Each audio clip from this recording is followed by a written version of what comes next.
बहुत पुरानी बात है। एक बार शिलापुर में एक राजा भूपति सिंह राज करता था। उसको शिकार का बहुत शौक था।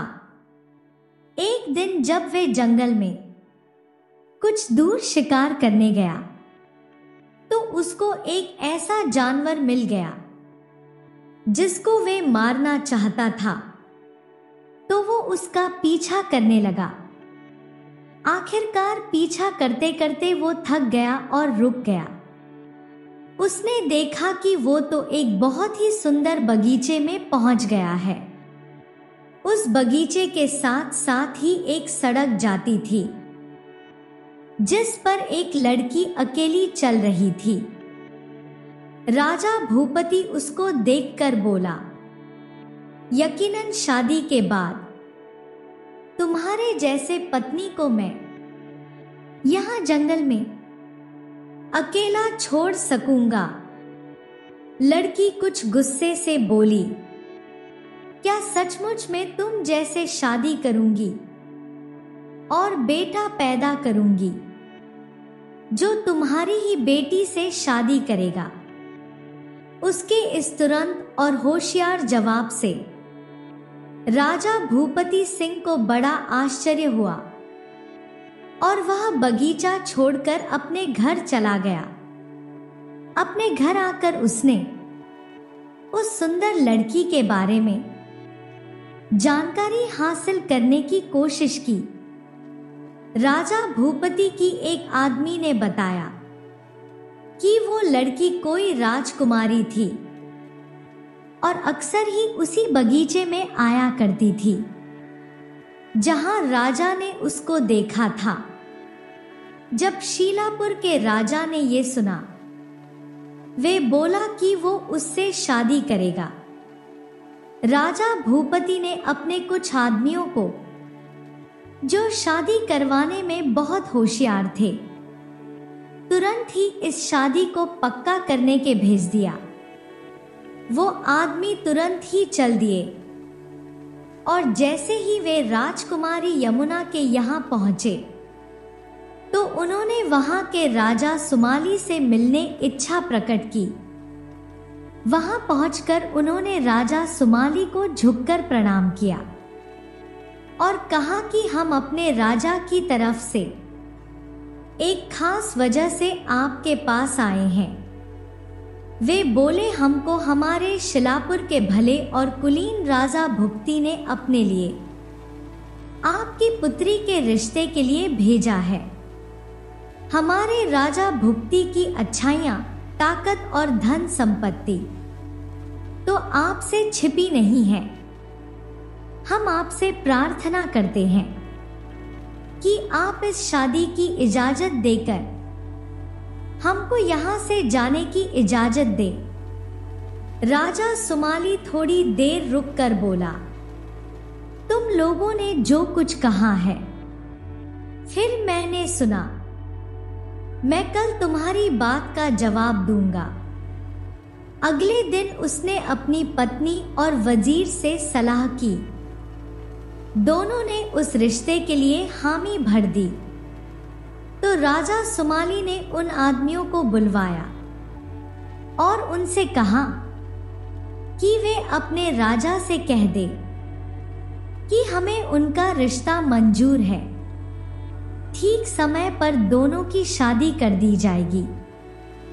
जब शिलापुर के राजा भुपति ने अपने आदमियों से ये समाचार सुना तो वो बहुत खुश हुआ और उसने उन आदमियों को बहुत सारे उपहार दिए। कुछ दिनों बाद राजकुमारी यमुना के पिता ने राजा भुपति को बुलावा भेजा। राजा भूपति ने अपने साथ अपने कुछ अक्लमंद मंत्री और दरबारी लिए, कुछ सेना ली और राजकुमारी यमुना के देश चल दिए। राजा भूपति राजकुमारी के देश पहुंच गया जहां राजकुमारी यमुना के पिता ने उसका बहुत अच्छा स्वागत किया। एक दो दिन बाद ही राजा की शादी हो गई। राजा भूपति की शादी बहुत ही शानदार तरीके से हुई। शादी के बाद राजा भूपति अपनी रानी के साथ अपने घर आ गया। घर आकर उसने अपने नए रानी को अपने दूसरी रानियां के साथ अपने महल में रख दिया। पर यह बड़ी अजीब सी बात हुई कि ये कुछ दिन उसने बिना अपनी रानी को देखे और बिना बात किए हुए ही निकाल दिए। रीति रिवाजों के अनुसार कुछ दिनों बाद राजकुमारी यमुना के पिता ने राजकुमारी यमुना को अपने घर बुला भेजा। राजकुमारी यमुना अपने पिता के घर चली गई। वे ही रही। उसने अपने पति के इस अजीब से व्यवहार के बारे में किसी को कुछ नहीं कहा, सिवाय अपने मां के। हालांकि उसने अपनी मां को सब कुछ बतला दिया था, यहां तक कि वह बगीचे वाली घटना भी। साथ में उसने ये भी कहा कि उसे लगता है कि राजा ने गुस्से में आकर उसके साथ ऐसा व्यवहार किया है। मां बोली, तुम चिंता मत करो, सब कुछ ठीक हो जाएगा, थोड़ा इंतजार करो। जब राजकुमारी यमुना को अपने पिता के घर में रहते रहते 5 साल हो गए और शिलापुर के राजा भूपति ने अपनी पत्नी के बारे में कोई पूछताछ नहीं की, तो राजकुमारी यमुना अपने पिता के पास गई और उनसे उसने यात्रा पर जाने की इच्छा प्रकट की कि वह घूमने जाना चाहती है। उसके साथ में जाने के लिए एक वजीर और कुछ सिपाही दे दिए जाएं, ताकि वे अपनी हैसियत के अनुसार यात्रा कर सके। राजा सुमाली ने उससे पूछा, तुम कहां जाना चाहती हो और क्या करना चाहती हो? राजकुमारी यमुना बोली, मैं दूसरे देश घूमना चाहती हूं, खास करके जो अपनी अधीन है वे राज्य, और यह मैं आसानी से और खुशी खुशी कर सकूं। इसके लिए आपके सहायता चाहती हूं। राजा सुमाली ने आश्चर्य से कहा, पर तुम एक स्त्री हो, जवान हो और सुंदर हो, ऐसे तुम यात्रा कैसे कर सकती हो? जब लोग तुमको बिना तुम्हारे माता पिता के देखेंगे तो वे सब आश्चर्य करेंगे। नहीं नहीं, ये ठीक नहीं है। मैं तुम्हें इस यात्रा की अनुमति नहीं दे सकता। अगर मैं ऐसा करूंगा तो ये मेरी बहुत बड़ी गलती होगी, तो फिर मैं बिल्कुल अकेली ही चली जाऊंगी, क्योंकि मैंने जो कुछ ठान लिया है वह तो मैं करके ही रहूंगी। राजा कुछ दुखी होकर बोला, ठीक है, अगर ऐसा है तो मुझे हां करनी ही पड़ेगी, पर तुम ये बात जान लो कि ये सब तुम्हें तुम्हारे अपमान और मौत की तरफ ले जाएगा, जिसको सुनकर मुझे बहुत तकलीफ पहुंचेगी। फिर भी मैं कहूंगा कि तुम पास के देशों में ही जाना, बहुत दूर मत जाना। राजकुमारी यमुना ने इस बात का वादा किया और वहां से चली गई। उसके जाने के बाद राजा सुमाली ने अपने एक बहुत ही भरोसे का वजीर बुलाया और उसको राजकुमारी यमुना की योजना बताकर कहा कि वह उसे पर और उसके घूमने पर ठीक से नजर रखें। कुछ दिन बाद राजकुमारी यमुना वहां से चल दी। उसके साथ राजा का वो भरोसे वाला वजीर था, बहुत सारे सिपाही थे और नौकर चाकर थे। सबसे पहले एक बहुत छोटे से देश में गई, जिसका राजा उसके पिता की अधीन था। सुनते ही कि बड़े राजा के बेटी आई है, वे उसे मिलने गया और उसको बड़ी इज्जत के साथ अपने राज्य में लेकर आया। उसके स्वागत में उसने एक बहुत बड़ी दावत का भी इंतजाम किया था। राजकुमारी यमुना वहां कुछ दिन ठहरे और फिर अपनी यात्रा पर चल दी। इस तरह से उसने अपने राज्य के बराबर लगे हुए करीब करीब सारे देश घूम लिए और उन राजाओं और उनके राज्यों के बारे में जान लिया। आखिर वो अपने पति के देश शिलापुर आ पहुंची।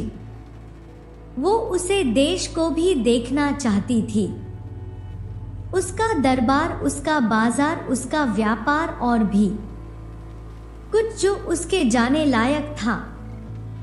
तो उसने उसे राजा को एक संदेश भेजा कि वो उस राजा की बेटी है जिसको पहले कभी वो कर दिया करता था। अभी वो उसके राज्य बाहर इंतजार कर रही है और उसके राज्य को देखना चाहती है।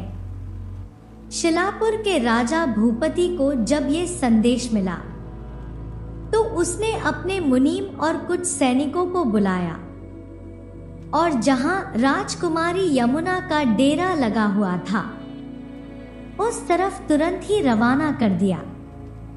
आदर सहित वे राजकुमारी यमुना को अपने महल में ले आए। राजा भूपति उस राजकुमारी यमुना को पहचान नहीं सका, क्योंकि राजकुमारी यमुना ने अपनी वेशभूषा में बदलाव किया था। राजकुमारी यमुना को एक खास महल में ठहराया गया। उसको सबसे स्वादिष्ट खाना खिलाया गया। शाही नौकरों को हुक्म था कि वे हमेशा वही उसके पास ही रहे, कभी उसको अकेला ना छोड़े। इतना अच्छा इंतजार देखकर तो राजकुमारी यमुना दंग रह गई और बहुत खुश हुई। शाम को फिर राजा भूपति को इस सब के लिए बहुत बहुत धन्यवाद दिया और राजा भूपति से वायदा किया कि वे अपने पिता को इसके बारे में सब कुछ बताएगी। अगले दिन बातों ही बातों में उसने शिलापुर के राजा भूपति से कहा, मैं आपसे अकेले में कुछ बात करना चाहती हूं। राजा भूपति ने सोचा कि शायद ये मेरे राज्य के संबंध में बड़े राजा का कुछ संदेश लाई होगी जो इसे मुझे देना होगा। तो वह कमरे में चला गया।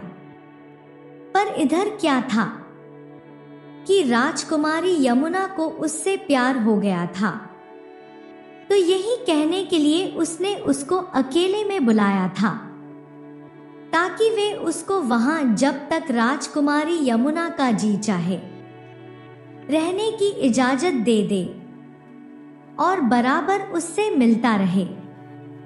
राजकुमारी के सुंदरता और अच्छा व्यवहार देखकर राजा भूपति ने उसको इस बात की इजाजत दे दी।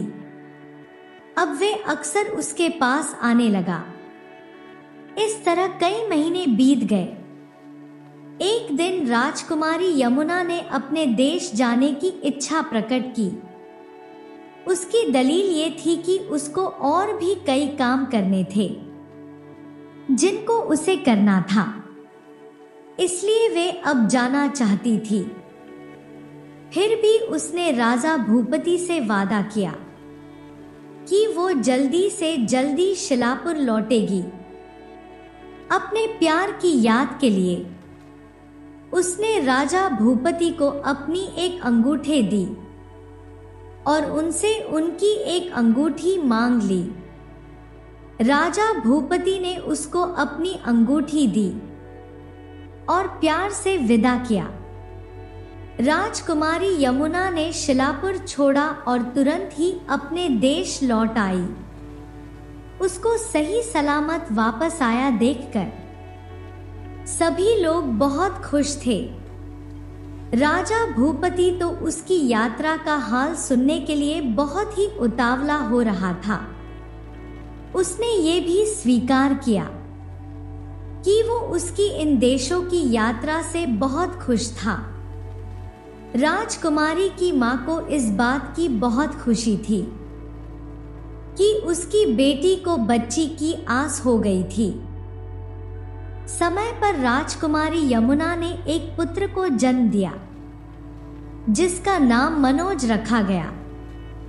जब राजा भूपति ने इस लड़के के जन्म के बारे में सुना तो वे बहुत नाराज हुआ, क्योंकि उसने सोचा कि उसके बेटी कहीं कुछ गलत काम करके आई है। वह चिल्लाया, ये सब उसकी बेहुदा इच्छाओं का नतीजा है। मुझे इतना भी बेवकूफ नहीं होना चाहिए था कि मैं उसको इस तरह जाने की इजाजत देता। इसका तो चरित्र खराब हो चुका है। अब इसका पति इसके साथ कोई संबंध ही रखेगा और मेरे भी बदनामी होगी। उफ, इस सब को देखने से तो अच्छा था कि मैं मर जाता। राजा भूपति की तेज आवाज सुनकर भूपति की स्त्री वहां आई और बोली, ऐसी बात नहीं है। तुमने तो मुझसे पूछा ही नहीं कि इस बच्चे का पिता कौन है। जो इसका पिता होना चाहिए वही इसका पिता है, और ऐसा कुछ भी नहीं हुआ है जिससे तुम्हारी बेटी की बदनामी हो। जब ये देश घूमने गए थे तब ये अपने पति के देश भी गई थी। उसी समय ये अपने आप को एक दूसरी लड़की बताकर उसके महल में रही। वहां इसने उसका प्रेम जीत लिया। इससे जब ये वहां से चली तो राजा बहुत दुखी हो गया और अब इसने उसके बच्चे को जन्म दिया है। इसकी यात्रा का यही उद्देश्य था और इसी उद्देश्य को पूरा करने के लिए इसने तुमसे घूमने की इजाजत चाही थी। ये सुनकर राजा भूपति का दुख और गुस्सा दोनों एकदम से ही गायब हो गए। उसके परिवार में एक बेटा पैदा हुआ है। इसकी खुशी से ही सारा परिवार खुशी से भर गया। धीरे धीरे बच्चा बड़ा होने लगा। दिनों दिनों फिर सुंदर और होशियार होता जा रहा था और नए नए बातें सीख रहा था। उसको सारे कलाओं और विज्ञान की शिक्षा दी गई। वो बहुत बहादुर था और तलवार बहुत ही अच्छी तरह चलाता था। राजा भूपति अपने नाती से बहुत खुश था। उसने घोषणा की वह अब उसके मंत्रियों का सरदार बन सकता था और फिर कुछ सालों के बाद अगर उसके पिता ने उसको स्वीकार नहीं किया तो वे अपनी राजगद्दी दे देगा। मगर उसकी मां यानी राजकुमारी यमुना उसको एक चोर बनाने के जिद पर अड़ी थी। तो देश का एक सबसे बड़ा चोर बुलाया गया और उसको हुक्म दिया गया कि वे अपने हुनर के सारे भेद उसको सिखा दे। अगर राजा भूपति और राजकुमारी यमुना उसकी कला से संतुष्ट हुए तो उसको भारी इनाम दिया जाएगा।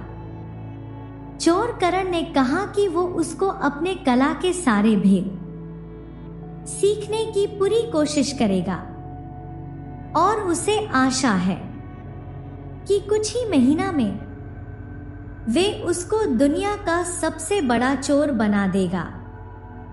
राजकुमारी यमुना बोली, मैं खुद देखूंगी कि जो तुम कह रहे हो फिर सच है कि नहीं। अगर सागवान उस बड़े से पेड़ पर चढ़ सका और वहां से चील के बिना जाने उसके अंडे चुरा सका, तब मैं मानूंगी कि तुमने उसको ठीक से चोरी करना सिखाया है। चोर मनोज को लेकर आए और उसको चोरी के सारे हुनर सिखा दिए।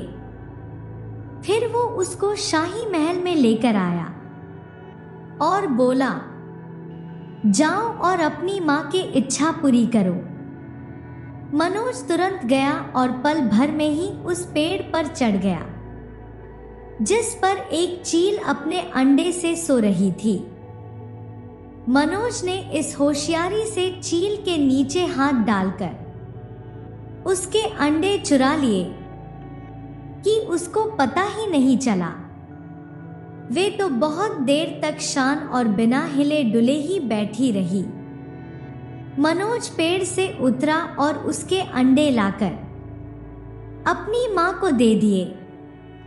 राजकुमारी यमुना अंडे देखकर बहुत खुश हुई और गुरु चोर की तारीफ करते हुए बोली, तुमको तुम्हारे गुरु ने बहुत अच्छा सिखाया है। अब मुझे तुम्हारे लिए कोई डर नहीं है। उसने गुरु चोर को बहुत कीमती भेंट दी और उसको विदा किया। एक दिन मनोज कुछ नौजवानों के साथ बगीचे में खेल रहा था, तो एक नौजवान ने उससे पूछा कि तुम्हारे पिता कौन है। मनोज को ये पता ही नहीं था, तो वो ये सुनकर बहुत गुस्सा हुआ और आश्चर्य में पड़ गया। वे तुरंत ही खेल छोड़कर अपनी माता के पास आया और हांफते हुए उससे पूछने लगा, माता बताओ मेरे पिता कौन है।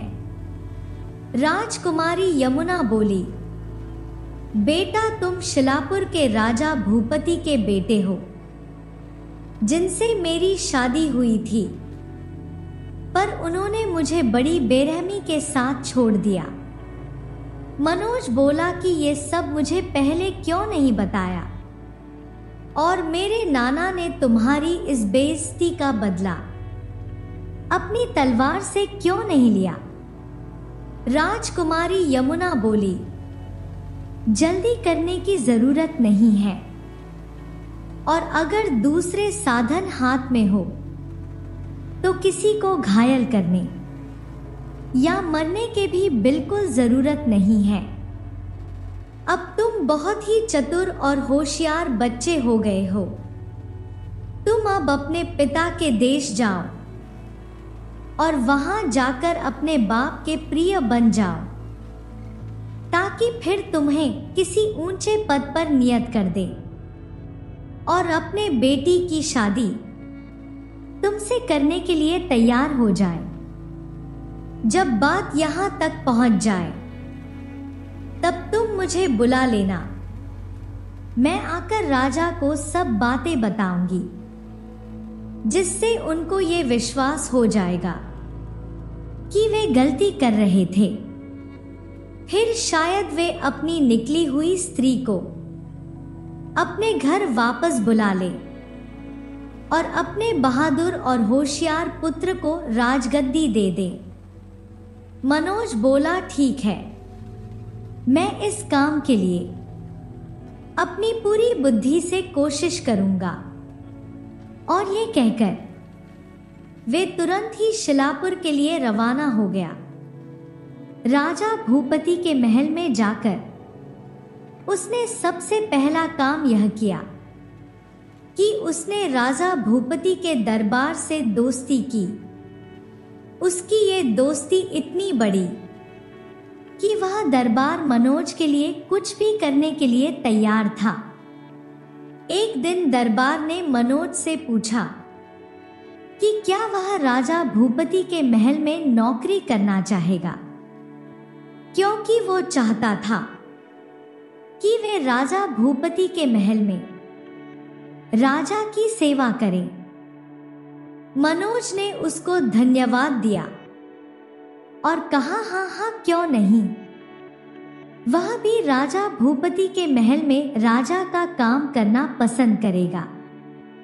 इस तरह दरबार ने मनोज को राजा भूपति से मिलवाया और उसके अक्लमंदी के राजा भूपति से बहुत तारीफ की और उसको कोई नौकरी देने के लिए प्रार्थना की। राजा भूपति मनोज के शक्ल सूरत, ढंग चाल और बोलचाल से बहुत प्रभावित हुआ और तुरंत ही उसको अपना शाही नौकर रख लिया। उस ओहदे में मनोज ने सबका मन मोह लिया और बहुत जल्दी ही सबका बहुत प्यारा हो गया। कुछ समय बाद उसने सोचा कि वे अपने चोरी के शिक्षा को यहाँ इस्तेमाल करके देखें। कभी कभी रोज तीसरी चौथी दिन रात को वे चोरी करने निकलता। वह शहर में इधर उधर चोरी करने निकलता और जहां कहीं भी उसको चोरी करने का मौका मिलता वे चोरी करता और चोरी की गई चीजों को एक मैदान में, एक गड्ढे में छिपा देता। यह उसके रोजमर्रा के काम में कुछ दखल नहीं देता। हर सुबह वे अपने काम पर नियमित रूप से पहुंच जाता। धीरे धीरे बहुत सारे लोगों का पैसा और कीमती चीजें चोरी होने लगी और चोर का कोई पता नहीं चला। तो सब लोगों ने मिलकर राजा भूपति से प्रार्थना की कि वह अपनी पूरी कोशिशों के साथ चोर का जल्दी से जल्दी पता लगाए और फिर उसको सजा दे। राजा भूपति को ये सुनकर बहुत दुख हुआ कि उसके राज्य में इस तरह की चोरियां हो रही थी। राजा भूपति ने अपने कोतवाल को बुलाया और उसको उसके लापरवाही के लिए बहुत डांटा और तुरंत ही चोर का पता लगाने के लिए कहा। परंतु कोतवाल सुमन की पूरी कोशिशें के बावजूद भी चोर मनोज हाथ नहीं लगा। वो बार बार सैनिकों को चकमा देकर निकल जाता। आखिरकार कोई रास्ता ना देखकर राजा भूपति ने ऐलान किया कि अगर चोर खुद अपने गलती स्वीकार कर ले और राजा भूपति के सामने आत्मसमर्पण कर दे और वादा करे कि वो ऐसा बुरा काम आगे से नहीं करेगा, तो हम उसे अपना आधा राज्य देंगे और अपनी बेटी से उसकी शादी कर देंगे। अगले ही दिन ऐलान सुनकर मनोज राज दरबार में हाजिर हो गया और राजा भूपति से बोला, जैसा आपने ऐलान किया है तो सुनिए, मैं ही वो चोर हूं। तो क्या आप अपनी बेटी की शादी मुझसे करने को तैयार हो? कुछ समय तक राजा भूपति कुछ ना बोल सका। बाद में बोला, ठीक है, ऐसा ही होगा। मनोज, तुम मुझे अकेले में मिलो। राजा भूपति मनोज के साथ उठकर चला गया और सभा भी खत्म हो गई। अकेले में जाकर राजा भूपति ने मनोज से कहा कि वह अपना वादा निभाएगा। वे उसको आधा राज्य भी देगा और अपने बेटी भी। इसका इंतजाम बहुत जल्द किया जाएगा। अगले दिन जिन जिन के घर में चोरियां हुई थी वे सब इकट्ठे हुए और मनोज की बताई हुई जगह पर राजा भूपति साथ गए और वहां से अपनी चीजें, पैसे, जोहारात, कपड़े आदि सब उन्होंने वापस लिए। यह जगह शहर की 4 दीवारी के पास वाले मैदान में थी। सब लोग खुशी खुशी अपने घर चले गए। महल लौटने के बाद मनोज ने राजा भूपति से अपनी मां को वहां बुलाने की इजाजत मांगी ताकि इस शादी के बारे में वे अपनी माँ से सलाह कर सके। राजा भूपति राजी हो गया और उसकी माँ को वहां बुला लिया गया। राजकुमारी यमुना तुरंत ही वहां आ गई। राजा भूपति ने उसका बड़ी शान से स्वागत किया और इस बात की खुशी प्रकट की कि वे अपनी बेटी को इतने अक्लमंद और सुंदर लड़के को दे रहा है। राजकुमारी यमुना ने कहा, ये सब राजा भूपति साहब की कृपा है, पर ये शादी नहीं हो सकती। ये ठीक नहीं कि भाई बहन की शादी हो। राजा भूपति बोला, मैं समझा नहीं। राजकुमारी यमुना बोली, इसमें आश्चर्य की कोई बात नहीं है, पर ये अंगूठी आपको मेरी याद जरूर दिलाएगी। आप इसे ले लीजिए कि ये आपकी ही है और मुझे वे अंगूठी वापस कर दीजिए जो मैंने आपको दी थी। अब तो आपको मेरी याद आ गई होगी। तब उसने राजा भूपति को सारी बातें बताई कि किस प्रकार वे उनकी कानूनी पत्नी थी और क्योंकि उसने उसको छोड़ दिया था इसलिए वे उसे वेश बदल कर मिली थी। फिर बताया कि कैसे मनोज पैदा हुआ, कैसे उसने उसको बड़ा किया, फिर कैसे उसने उसको शिलापुर भेजा। अब क्योंकि उसका उद्देश्य पूरा हो गया था जो उसने राजा भूपति से अपने पिता के बगीचे में पहली बार मिलने पर कहा था कि वह उस जैसे राजा से एक बेटा पैदा करेगी और फिर मैं उसकी बेटी से शादी करावेगी। तब शिलापुर के राजा भूपति ने राजकुमारी यमुना से सलाह कर लिया और उसको अपनी पत्नी दर्जा दे दिया। राजकुमार मनोज को युवराज घोषित कर दिया गया और तीनों आराम से खुशी खुशी रहने लगे। तो दोस्तों, मुझे पूरी उम्मीद है कि आपको यह कहानी बहुत ही पसंद आई होगी। तो वीडियो को लाइक कीजिए, चैनल को सब्सक्राइब कीजिए। धन्यवाद।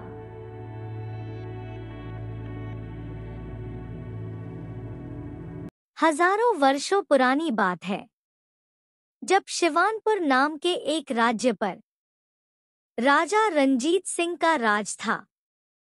राजा रंजीत सिंह एक बहुत ही न्यायप्रिय और पराक्रमी राजा था। राजा रंजीत सिंह न सिर्फ अपनी न्यायप्रियता के लिए जाने जाते थे, बल्कि जनता में भी वह बहुत ही लोकप्रिय थे और इसी वजह से शिवानपुर राज्य एक बहुत ही खुशहाल राज्य था। प्रजा का अपने राजा के प्रति इतने प्यार का कारण ये भी था कि राजा का हर निर्णय अपनी प्रजा की भलाई के लिए होता था। राजा रंजीत सिंह की पत्नी रानी मनीषा एक बहुत ही सुलझी हुई और धार्मिक विचारों वाली महिला थी। उनका और राजा का प्रेम एक दूसरे के लिए अटूट था।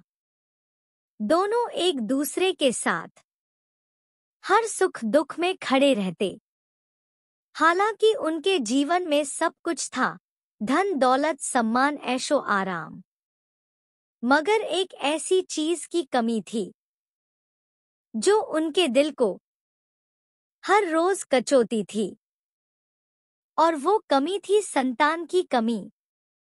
महाराजा महारानी का मन अपनी संतान की किलकारियां सुनने के लिए तरस रहा था। ये सोचकर वो दोनों हमेशा उदास रहते थे। महाराजा और महारानी ने संतान प्राप्ति के लिए हर संभव प्रयास किया। वे मंदिरों में गए, पूजा अर्चना की, देश विदेश से पंडितों और तांत्रिकों को बुलाया गया, कई तरह के यज्ञ और हवन किए गए, तपस्याएं की गई, लेकिन इन सब कोशिशों के बावजूद भी संतान का सुख उनकी किस्मत में नहीं आया। रानी मनीषा रात और दिन भगवान से बस यही प्रार्थना करती रहती, लेकिन समय बीतता गया और उनकी झोली खाली ही रह गई।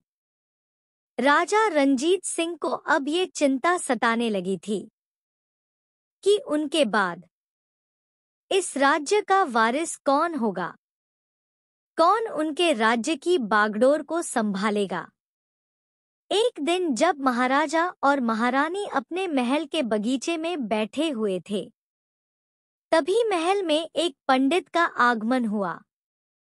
राजा को जब ये सूचना मिली तो उन्होंने पंडित का स्वागत किया और उन्हें पूरे सम्मान के साथ बिठाया। महापंडित दुर्ग अपनी कठोर तपस्या और सिद्धियों के लिए जाने जाते थे। महाराज ने उनके चरणों में सिर गिराकर अपनी सारी व्यथा सुनाई। उन्होंने कहा, महापंडित, हमारे राज्य में सभी खुश हैं, लेकिन मेरे और महारानी के जीवन में दुख के बादल छाए हुए हैं। हमने संतान प्राप्ति के लिए सभी तरह की कोशिशें कर ली, लेकिन अभी तक कोई फल नहीं मिला। तो क्या हमारे भाग्य में संतान का सुख नहीं लिखा? महापंडित ने कुछ देर तक मौन रहकर महाराज की पूरी बात सुनी और फिर अपनी आंखें बंद करके ध्यान लगाने लगे। कुछ देर के बाद उन्होंने आंखें खोली और राजा से कहा, राजन, आप घबराइए मत।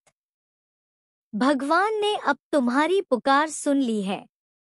अब समय आ गया है जब तुम्हें संतान का सुख प्राप्त होगा, परंतु इसके लिए तुम्हें एक विशेष महायज्ञ का आयोजन करना होगा। इस यज्ञ के प्रभाव से तुम्हें संतान की प्राप्ति होगी। राजा ने महापंडित की बातों को बड़े ही ध्यान से सुना और तुरंत यज्ञ की तैयारी में जुट गए। राजा ने नगर के सभी वासियों को इस महायज्ञ का हिस्सा बनने के लिए बुलावा भेज दिया और फिर इसके बाद वह यज्ञ पूरी विधि विधान के साथ पूरा किया गया। यज्ञ की अग्नि से उठता हुआ धुआं मानो आकाश तक पहुंच गया था। इसके कुछ ही महीने के बाद रानी मनीषा ने एक सुंदर और तेजस्वी पुत्री को जन्म दिया। जैसे ही यह खबर पूरे राज्य में फैली, राजा रानी के साथ सारी प्रजा भी खुशी से झूम उठी।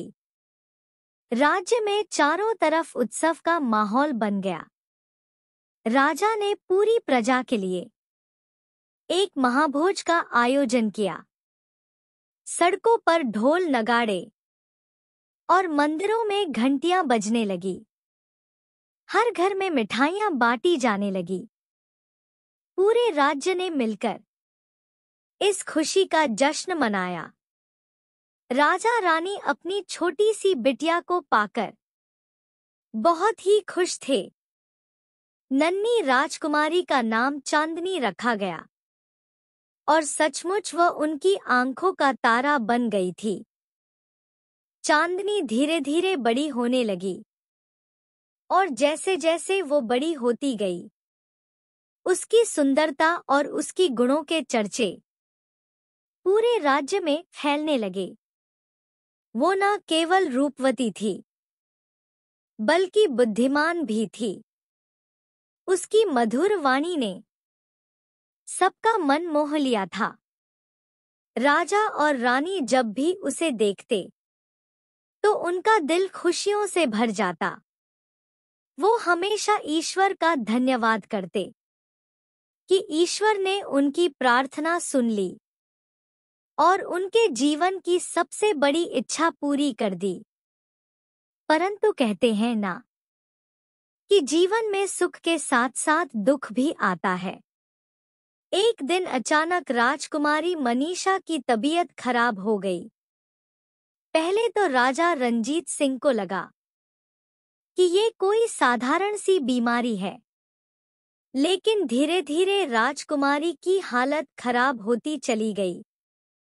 राजा ने राज्य के सभी बड़े बड़े वैद्यों और हकीमों को बुलवाया। राजकुमारी मनीषा का इलाज शुरू किया गया, लेकिन किसी भी दवा का उस पर कोई असर नहीं हो रहा था। दिन प्रतिदिन राजकुमारी मनीषा की हालत और भी ज्यादा बिगड़ने लगी। महाराजा महारानी को ये देखकर बहुत ही दुख हुआ और वो दोनों खुद को असहाय महसूस करने लगे। राजा को डर था कि कहीं एक बार फिर से उनके जीवन में अंधेरा ना छा जाए और वो अपनी इकलौती बेटी को खो ना बैठे। महल के सभी लोग इसी चिंता में लगे हुए थे। हर दिन एक नई दवा दी जाती, लेकिन राजकुमारी मनीषा की हालत में कोई सुधार नहीं हो रहा था। राजा रंजीत सिंह रात दिन भगवान से यही प्रार्थना करने में लगे रहते कि उनकी बेटी ठीक हो जाए।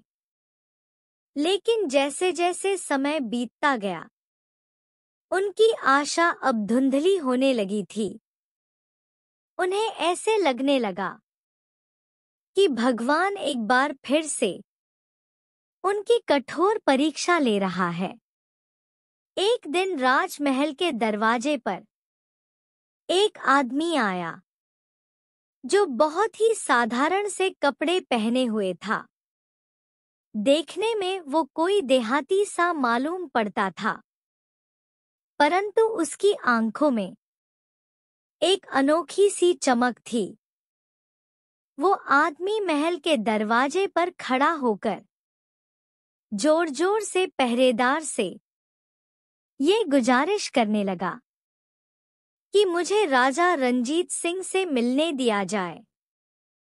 मैं उनकी बेटी को ठीक कर सकता हूँ। लेकिन पहरेदार उसकी हालत देखकर उसकी हंसी उड़ाने लगे।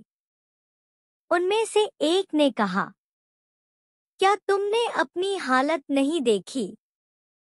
तुम तो फटीचर आदमी हो। भला तुम्हारे जैसे देहाती को राजा से मिलने की इजाजत कैसे दी जा सकती है? दूसरे पहरेदार ने भी ठेका लगाते हुए कहा, राजकुमारी को ठीक करना तो दूर, मुझे तो लगता है कि तुम्हें खुद ही इलाज की जरूरत है। लेकिन वो आदमी वहां से हटा नहीं। उसकी आंखों में अभी भी चमक थी। उसने पहरेदार से कहा कि मुझे सिर्फ एक बार राजा से मिलने दीजिए। मैं राजकुमारी को ठीक कर सकता हूँ। थोड़ी देर कोशिश करने के बाद पहरेदार ने आखिरकार उसे एक मौका देने का फैसला किया। वो उसे राजा रंजीत सिंह के पास ले गए, लेकिन रास्ते भर वो उस आदमी का मजाक ही उड़ाते रहे। जैसे ही वो आदमी राजा के सामने पहुंचा, राजा रंजीत सिंह भी उसकी हालत को देखकर कुछ सोच में पड़ गया। राजा रंजीत सिंह के मन में ये शक हुआ कि क्या ये आदमी सचमुच राजकुमारी का इलाज कर सकेगा। राजा रंजीत सिंह ने गंभीरता से पूछा, तुम कौन हो और तुम मेरी बेटी का इलाज कैसे करोगे? उस आदमी ने बड़ी ही विनम्रता से जवाब दिया, महाराज, मैं दूर देश का एक वैद्य हूँ और मुझे आपके राज्य में राजकुमारी की गंभीर बीमारी के बारे में पता चला और मैं इसे ठीक करने की काबिलियत रखता हूँ। मैं जानता हूँ कि मेरी इस हालत को देखकर आपको मुझ पर विश्वास नहीं हो रहा, परंतु मेरा यकीन कीजिए, मैं आपकी बेटी को ठीक कर सकता हूँ। राजा रंजीत सिंह ने उसकी पूरी बात को बड़े ही ध्यान से सुना, लेकिन उसके हालात और उसकी देहाती वेशभूषा को देखकर राजा रंजीत सिंह को उस पर विश्वास नहीं हो रहा था। वो सोच रहे थे कि एक देहाती आदमी भला उनकी बेटी का इलाज कैसे कर सकता है। वो कहने लगे, तुम्हारी बातें सुनने में तो अच्छी लग रही हैं, लेकिन मैं अपनी पुत्री की जान किसी खतरे में नहीं डाल सकता। उस वैद्य ने पूरे विश्वास से कहा, महाराज, मुझे सिर्फ एक मौका दीजिए। अगर मैं असफल रहा तो मुझे आप जो भी सजा देंगे मुझे मंजूर होगी, लेकिन अगर मैं सफल हो गया तो मुझे आप मुंह मांगा इनाम देंगे। राजा रंजीत सिंह ने कुछ देर तक सोच विचार किया और फिर कहा, ठीक है, अगर तुमने राजकुमारी को ठीक नहीं किया तो तुम्हें इसकी भारी कीमत चुकानी पड़ेगी, लेकिन अगर तुम ऐसा करने में कामयाब हो गए तो तुम जो भी चाहोगे वो मैं तुम्हें दूंगा। उस आदमी ने बिना किसी झिझक के कहा, मुझे मंजूर है महाराज। राजा रंजीत सिंह ने उसे एक मौका देने का फैसला कर लिया, क्योंकि राजकुमारी मनीषा की हालत अब और भी ज्यादा बिगड़ती जा रही थी। कोई दूसरा चारा भी नहीं था। राजा खुद उस वैद्य को राजकुमारी के कमरे तक ले गए। कमरे में वैद्य पहुंचते ही वैद्य ने देखा कि राजकुमारी मनीषा बिस्तर पर पड़ी हुई थी। उसका चेहरा पूरी तरह से मुरझाया हुआ था। उसकी हालत देखकर वैद्य ने उसकी नबज टटोली और फिर वैद्य ने एक गहरी सांस ली, मानो वह बीमारी की गहराई को समझने की कोशिश कर रहा हो। और फिर उसने अपने झोले में से कुछ जड़ी बूटियां निकाली और राजा से कहा, महाराज, राजकुमारी का इलाज करने के लिए मुझे अपने साथ एक सहायक की जरूरत पड़ेगी, जो हर समय मेरे साथ रहे और जो भी काम मैं उसे बताऊं वो उसे पूरा करे। कृपया करके आप किसी ऐसे नौकर का इंतजाम कर दीजिए जो ये सब कुछ कर सके। राजा ने उसी वक्त महल के एक नौकर, जिसका नाम सोहन था, उसे यह आदेश दिया, सोहन, आज से तुम वैद्य जी के साथ ही रहोगे और जो भी काम तुम्हें वैद्य जी बताएंगे वह तुम करोगे। इसके बाद वैद्य ने सोहन से कहा, सोहन, अब तुम्हें और मुझे मिलकर ही राजकुमारी का इलाज करना है। आज से तुम हर समय मेरे साथ रहोगे। मैं तुम्हें जो भी जड़ी बूटियां जंगल से लाने को कहूं वो तुम लेकर आओगे।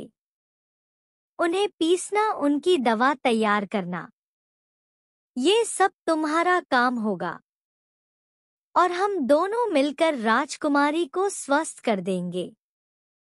इसके बाद वैद्य ने सोहन को वह जड़ी बूटियां दी और उन्हें पीस कर लाने को कहा। सोहन उन जड़ी बूटियों को पीस कर लाया तो वैद्य ने उनकी एक औषधि बनाकर राजकुमारी के मुंह में डाल दी। वैद्य ने राजा से कहा, महाराज, आप थोड़ा धीरज रखिए। यह औषधियां धीरे धीरे अपना असर दिखाएंगी। राजा और रानी दोनों बहुत ही चिंतित थे, लेकिन इस समय उनके पास वैद पर भरोसा करने के अलावा कोई और चारा भी नहीं था। सभी लोगों की निगाहें वैद पर टिकी थी। कुछ देर के बाद वैद ने एक बार फिर से राजकुमारी की नबज टटोली और फिर मुस्कुराते हुए वो कहने लगा, कुछ ही देर की बात है महाराज। राजकुमारी धीरे धीरे ठीक हो जाएंगी। राजा रंजीत सिंह को अभी भी पूरी तरह से विश्वास नहीं हो रहा था, लेकिन वैद के आत्मविश्वास को देखकर उनके मन में उम्मीद की एक किरण जाग रही थी। धीरे धीरे 2 महीने बीत गए। इस दौरान वैद ने सोहन को कई बार जंगल से जड़ी बूटियां लाने को भेजा। सोहन हर समय वैद की सहायता करने में लगा रहता। अब वैद और सोहन में बहुत ही अच्छी दोस्ती भी हो चुकी थी। वे दोनों एक दूसरे को अपना सुख दुख भी बताते थे। इधर राजकुमारी की हालत भी अब धीरे धीरे सुधरने लगी थी। उसका जो चेहरा पहले पीला पड़ गया था, धीरे धीरे फिर से गुलाबी हो रहा था। राजा, जो कि अपनी बेटी की बिगड़ी हुई हालत से निराश हो चुके थे, अब उनके चेहरे पर संतोष के भाव आ रहे थे। पूरे राज्य में ये खबर फैल चुकी थी कि राजकुमारी अब ठीक हो रही है, और ये चमत्कार उस देहाती से दिखने वाले वैद का था। राजा जब भी राजकुमारी के कमरे में जाते तो वहां पर वैद और उनके नौकर को राजकुमारी की दवाइयां बनाते हुए देखते। आखिरकार एक दिन वैद ने राजा से कहा, महाराज, अब चिंता की कोई बात नहीं है। आपकी बेटी अब पूरी तरह से ठीक हो चुकी है। लेकिन एक आखिरी बात आप ध्यान में रखें। मैं 1 महीने की दवा की पुड़िया बना रहा हूँ। इसे राजकुमारी को रोजाना देते रहना। इस दवा से राजकुमारी की बीमारियों से लड़ने की ताकत और भी ज्यादा बढ़ जाएगी, और फिर ये बीमारी लौटकर कभी नहीं आएगी। राजा और रानी दोनों की आंखों में आंसू छलक रहे थे। उन्होंने बार बार वैद का धन्यवाद किया। राजा ने वैद को धन्यवाद दिया और कहा, वैद जी, आपने मेरी बेटी को जीवन दान दिया है। आपका ये उपकार मैं कभी भूल नहीं पाऊंगा, और मैं हमेशा आपका आभारी रहूंगा। जैसा कि मैंने आपसे वादा किया था, आप जो भी मुझसे मांगना चाहे वो मांग सकते हैं। मेरी तरफ से कोई कमी नहीं होगी।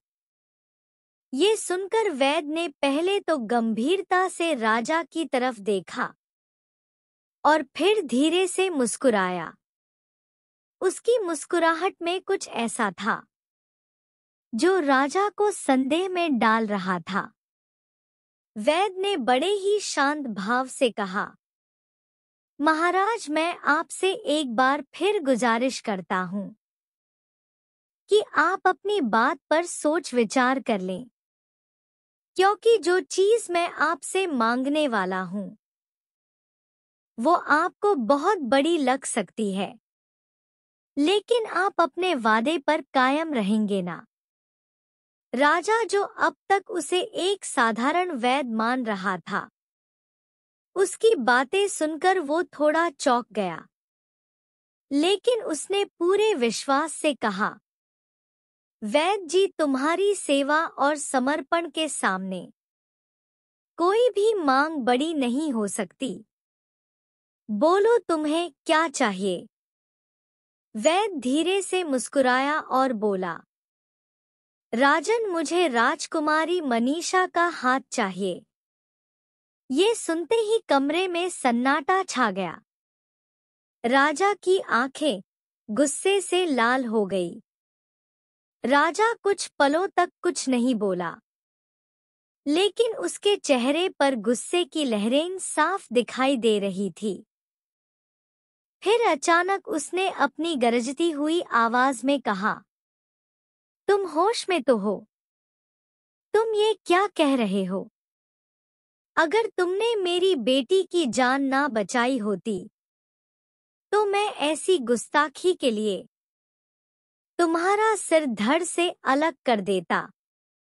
तुम मेरी बेटी का हाथ मांगने की हिम्मत कैसे कर सकते हो? वैद ने राजा की गुस्से भरी निगाहों की तरफ देखा, लेकिन वो अभी भी शांत रहा और बोला, महाराज, मैंने आपकी बेटी को जीवन दान दिया है। आपने जो मुझसे वादा किया था, मैं उसी हिसाब से आपसे मांग रहा हूं। अगर आप पीछे हटते हैं, तो इसमें आपकी ही बेइज्जती है। राजा का धैर्य अब समाप्त हो चुका था। तुम्हारे पास सिर्फ आज रात का वक्त है। अपना सारा सामान यहाँ से समेट और इस राज्य से दफा हो जाओ। ये कहते हुए राजा गुस्से में पैर पटकता हुआ वहां से चला गया। वो वैद अपने कमरे में आकर अपना सामान समेटने लगा और इस राज्य को छोड़कर जाने की तैयारी करने लगा। रात के समय जब वो महल से जाने लगा, तो उससे पहले और राजा के नौकर सोहन के पास गया। पिछले कुछ महीनों में हम दोनों ने एक साथ काम किया है और काम करते करते हम दोनों अच्छे दोस्त बन चुके हैं। अब मैं तो यहाँ से जा रहा हूँ, परंतु एक बात मैं तुम्हें बताना चाहता हूँ। तुम ध्यान से सुनो। मैंने राजकुमारी का इलाज तो कर दिया है, परंतु मुझे मालूम है कि राजा को कुछ दिनों के बाद एक बार फिर से मेरी आवश्यकता पड़ेगी। उस समय जब राजा मुझे ढूंढेंगे, तो किसी को मेरे बारे में कुछ मालूम नहीं होगा। और उस समय जब मुझे ढूंढते ढूंढते राजा थक जाएं और उन्हें कोई रास्ता ना मिले, तो तुम राजा को मेरा पता बता देना कि मैं किस राज्य में किस गांव में रहता हूँ। इसके बाद वैद ने सोहन को अपना पूरा पता बता दिया कि वह किस राज्य का रहने वाला है और कहाँ रहता है। और फिर वैद ने सोहन से ये भी कहा कि ये बात हम दोनों के बीच में ही रहनी चाहिए। सोहन ने भी वैद को ये वचन दिया कि वह इस बारे में किसी को कुछ नहीं बताएगा। और जब भी राजा को एक बार फिर से वैद्य की आवश्यकता होगी, तो उसका नाम पता वो राजा को बता देगा। और फिर रात के अंधेरे में वैद राजमहल को छोड़कर कहीं दूर चला गया। राजकुमारी जो कि अब स्वस्थ हो चुकी थी, परंतु अब भी वैद ने जो 1 महीने की दवा की पुड़िया उसके लिए दी थी, वो उसे नियमित रूप से दी जा रही थी। परंतु ये क्या 1 महीना पूरा होते होते राजकुमारी की तबीयत एक बार फिर से बिगड़ने लगी। उसके चेहरे का रंग उड़ने लगा और वो फिर से कमजोर होने लगी। ये देखकर राजा और रानी फिर से परेशान हो उठे। एक बार फिर से सभी वैद्य को बुलाया गया, परंतु किसी के भी इलाज का कोई फायदा नहीं हुआ। तब राजा को एक बार फिर से उसी वैद्य की याद आई। राजा रणजीत सिंह ने अपने कई आदमियों को उस वैद्य की खोज में भेजा, लेकिन किसी को भी उस वैद्य के बारे में नहीं मालूम था कि वो कौन था। कहाँ से आया था और कहाँ चला गया। तब राजा को परेशान देखकर राजा का नौकर सोहन राजा के पास आया और कहने लगा, महाराज, मुझे उन वैद्य जी के राज्य और उनके गांव के बारे में पता है। यदि आप कहें तो मैं उन्हें लेकर आ सकता हूँ। राजा ने कहा, अगर ऐसी बात है तो तुम्हारा मुझ पर बड़ा ही उपकार होगा। जल्दी से उन वैद्य जी को मेरे पास लेकर आओ। वैसे भी मैंने उनके साथ जो व्यवहार किया उसके लिए मैं पछता रहा हूँ। राजा ने अपने कुछ सैनिकों को सोहन के साथ भेजा और सोहन वैद्य जी को लेने के लिए चल दिया। 3-4 दिन के लंबे सफर के बाद जब वे लोग वैद्य के गांव में पहुंचे तो सोहन ने सिपाहियों को बाहर रहने के लिए कहा और खुद वैद्य जी के घर के अंदर गया। उसे देखकर वैद्य ने कहा, आओ सोहन, मुझे मालूम था कि तुम मेरे पास जरूर आओगे, क्योंकि असल बात तो ये थी कि मैंने राजा को जो 1 महीने की औषधियों की पुड़िया दी थी उनमें औषधियां नहीं बल्कि एक तरह का धीमा जहर था। इसके असर से राजकुमारी एक बार फिर से बीमार पड़ गई और उस जहर की काट भी मेरे पास है, क्योंकि मुझे पहले से ही इस बात का संदेह था कि राजा अपनी बात से पलट जाएंगे और वो अपने वचन को पूरा नहीं करेंगे।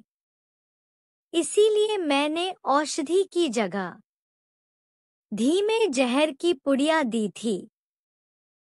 परंतु अब तुम मेरे पास आ गए हो तो मुझे अपनी योजना के पूरे होने में कोई संदेह नहीं है, और मेरी योजना अगर पूरी हो जाती है तो उसका पूरा पूरा फायदा तुम्हें भी मिलेगा। इसके बाद सोहन वैद्य को लेकर राजमहल में वापस आ गया। राजा रंजीत सिंह ने जब वैद्य को देखा तो भागता हुआ उसके पास आया और आंखों में आंसू लिए हुए कहने लगा, वैद्य जी, मेरी बेटी एक बार फिर से बीमार हो गई है और आप ही उसका इलाज कर सकते हैं। वैद्य ने कहा, महाराज, आपकी पुत्री का इलाज तो मैं कर सकता हूँ, परंतु आपके साथ मेरा पुराना अनुभव इतना कड़वा है कि मुझे कई बार सोचना पड़ेगा। राजा रंजीत सिंह ने कहा, ना भाई, ऐसा मत कहो। तुम जो भी कहोगे मैं करने को तैयार हूँ। तब वैद्य ने कहा, ठीक है, तो मेरी 3 शर्तें हैं। पहली शर्त ये है कि मेरी जान को कोई खतरा नहीं रहेगा। दूसरी शर्त ये है कि राजकुमारी के ठीक हो जाने पर उसका विवाह मेरे साथ करना होगा।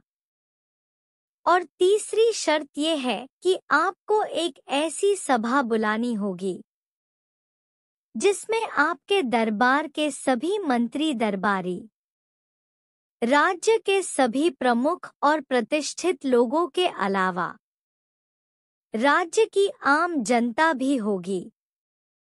उन सभी के सामने आपको मेरी पहले की दोनों शर्तों को पूरा करने का वचन देना होगा। उसके बाद ही मैं राजकुमारी का इलाज शुरू करूंगा।